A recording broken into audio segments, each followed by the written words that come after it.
A very good afternoon to all my dear student. Welcome to Logic and Philosophy online classes once again. We have already started with the 5th chapter, that is realism. In my previous video, I have explained to you the introductory part of realism. Before starting today, let me again give a quick revision of what is realism. According to realism, the first point is that realism is a theory of reality. Theory of reality का मतलब है how to know that the world with all its objects are real or not. With the help of the theories of reality, we can understand whether the world with all its objects are real or not. Okay, now what is realism? According to realism, the world with all its objects, external objects, are real and independent of our knowing mind. इसका मतलब है ये जो world है it is real and it is not dependent on our mind. मतलब हम लोग देखें ना देखें, हम लोगों को पता हो ना हो इस वर्ल्ड के बारे में, फिर भी the world is existing with or without our knowledge. Okay, this is the first point. The second point is that there are 3 kinds of realism, that is naive realism, scientific realism and neorealism. Today we will start with naive realism. ठीक है. Naive realism is a form of realism. There are 3 kinds, I have already told you. इनमें से एक naive realism है. Naive realism जो है, according to this realism, the world with all its objects are real and have independent existence. They exist externally independent of our knowing mind. मतलब ये जो दुनिया है ये पूरी तरह से सच है, रियल है. इस दुनिया में जितने भी चीज़ें हम लोगों को दिखाई दे रहे हैं ये सब रियल है, सब सच है. ओके, और ये सब हमारे माइंड के ऊपर डिपेंडेंट नहीं है. दे एग्जिस्ट विथ और विदाउट आवर नॉलेज. हम लोग इन चीज़ों के बारे में जाने ना जाने कोई फ़र्क नहीं पड़ता है. ये सारे चीज़ें अपने आप में इंडिपेंडेंट है और अपने आप में ही एग्जिस्टेंस करते हैं. They exist by themselves.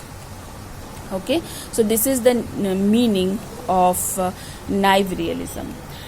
Now the second point is that ये जो naive realism है, according to this realism, हम लोग जो perceive करते हैं इस world से, okay, जो देखते हैं इस world से, वो सब सिर्फ photocopies है of the objects. We only observe or see the photocopies of the external objects. हम लोग ओरिजिनल जो चीज़ें हैं उसको नहीं देखते हैं, but we observe only the or we see only the photocopies of the object. यही कारण है किसी एक टॉपिक को लेके हम सब का व्यू अलग अलग है. ओके, फॉर एग्जाम्पल जैसे पकड़ लीजिए फ्रूट में एप्पल. ठीक है, apple is a fruit, we all know that. पर क्या आप सबको एप्पल पसंद है? Do all of us like apple? No. Apple is the thing, but the way of perceiving the thing is different. It depends on our view point. We only see the photocopy of the apple and not the apple itself. क्योंकि बहुतों को Apple पसंद हो सकता है, बहुतों को Apple नहीं भी पसंद हो सकता है. ओके, इसीलिए according to naive realism, though the things of the external world have their own independent existence, but we don't see them as they are. हम लोग सिर्फ उसका फोटोकॉपी देखते हैं. इसीलिए हर चीज़ के बारे में हमारे व्यू पॉइंट भी अलग होता है. जो जैसा देखता है उस अपने कॉमन सेंस यूज़ करके उसको डिफाइन करता है. ओके, फॉर एग्जाम्पल जैसे पकड़ लो यूनिकॉर्न. ओके, अगर मैं आप लोगों को पूछूं बारी बारी, यू रीड अबाउट यूनिकॉर्न और tell me in the next class, तो फिर क्या आप सबका जो एक्सप्लेनेशन है अबाउट यूनिकॉर्न वो सेम रहेगा? सेम टू सेम नहीं रहेगा, क्योंकि आप लोगों ने जो पढ़ा वो आपके दिमाग के हिसाब से, आपके कॉमन सेंस के हिसाब से मुझे एक्सप्लेन करोगे. राइट. सिमिलरली जो भी है आसपास या भी जो भी हम लोग देखते हैं, सबका व्यू सेम नहीं होता है. हम लोग अपने हिसाब से, अपने कॉमन सेंस के हिसाब से उस चीज़ को डिफाइन करते हैं, अपने व्यू पॉइंट को हिसाब से उस चीज़ को डिफाइन करते हैं. सो इन शॉर्ट अगर मैं कहूँ तो according to naive realism, though the external world is real, पर हम लोग जो देखते हैं हम लोग सिर्फ उसका फोटोकॉपी देख रहे हैं, हम लोग ओरिजिनल थिंग को नहीं देख रहे हैं. हम लोग अपने हिसाब से चीज़ों को देखते हैं, अपने व्यू पॉइंट से चीज़ों को देखते हैं, और यही कारण है हम सब का व्यू पॉइंट एक ही चीज़ के बारे में अलग अलग हो सकता है. ठीक है. नाउ तीसरा पॉइंट ये है कि अकॉर्डिंग टू रियलिज्म, ये एक्सटर्नल वर्ल्ड के जितने भी चीज़ें हैं सारे क्वालिटीज से बने हुए हैं. ये तो सच ही है, राइट. कभी भी अगर मैं आपको कुछ भी डिफाइन करने के लिए या फिर कुछ किसी भी चीज़ के बारे में समझाने के लिए बोलूँ तो फिर आप लोग मुझे क्या समझाओगे, उसके क्वालिटीज़ ही समझाओगे, क्योंकि किसी भी चीज़, कोई भी चीज़ क्वालिटीज़ से बना होता है. एक बार हम लोग क्वालिटीज़ को निकाल दें तो फिर कुछ नहीं बचता है. फॉर एग्जाम्पल, मैं अगर आप लोगों को बोलूँ कि आप लोग मुझे एक टेबल के बारे में समझाइए, मैंने कभी टेबल नहीं देखा, तो टेबल कैसा होता है, एक वुडन टेबल. ओके. तो आप लोग अपने हिसाब से, अपने कॉमन सेंस यूज़ करके एक टेबल के बारे में मुझे समझाओगे. That table could be of any shape. ये स्क्वायर भी हो सकता है, सर्कल भी हो सकता है, ओवल भी हो सकता है, रेक्टेंगल भी हो सकता है. Table has 3 to 4 legs. It is made of wood. It is hard. Table is used to write and read. Okay. So ये सब जो है, ये सब आप लोग मुझे क्या समझा रहे हो, आप लोग मुझे समझा रहे हो उस टेबल का क्वालिटीज़. ओके. सो अगर ये सब क्वालिटीज़ हम लोग उस टेबल से निकाल दे तो फिर उस टेबल में कुछ बचेगा. एक्सप्लेन कर पाओगे टेबल को विदाउट द क्वालिटीज़? नहीं कर पाओगे, राइट.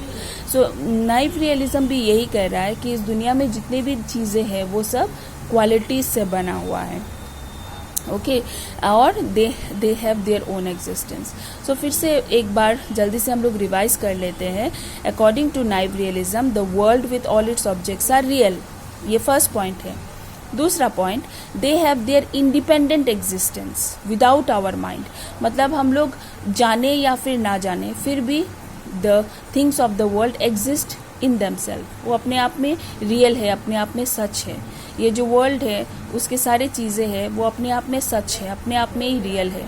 ह्यूमन माइंड उसके बारे में जाने ना जाने उससे कोई फ़र्क नहीं पड़ता है. ठीक है. तीसरा पॉइंट ये है कि ये जो दुनिया की चीज़ें हैं, दो ये सब रियल है, पर हम लोग अपने हिसाब से, अपने कॉमन सेंस के हिसाब से उन चीज़ों को देखते हैं और अपने हिसाब से, अपने व्यू पॉइंट के हिसाब से उसको जज करते हैं. यही कारण है कि कभी कभी एक ही चीज़ के बारे में हम सब का व्यू पॉइंट अलग होता है. Okay. So this is the reason, because we don't see the thing but we only see the photocopies of the thing. That is according to naive realism. और चौथा पॉइंट ये है, according to naive realism, the world with all its objects are made of qualities. Qualities से बना हुआ होता है सब कुछ. कुछ भी डिफाइन करने की कोशिश करो या फिर कुछ भी एक्सप्लेन करने की कोशिश करो, क्या एक्सप्लेन करोगे? उसके क्वालिटीज़ ही एक्सप्लेन करोगे. इसका मतलब ये हुआ that the things of the external world are made of qualities. ठीक है, क्लियर? आई होप मैंने बहुत ही सिंपल तरीका से समझाया है आप लोगों को. फिर भी अगर कोई कन्फ्यूजन है आप लोग कमेंट देख के पूछ सकते हैं कि क्या प्रॉब्लम या फिर कन्फ्यूजन है. Okay. So have a nice day all of you.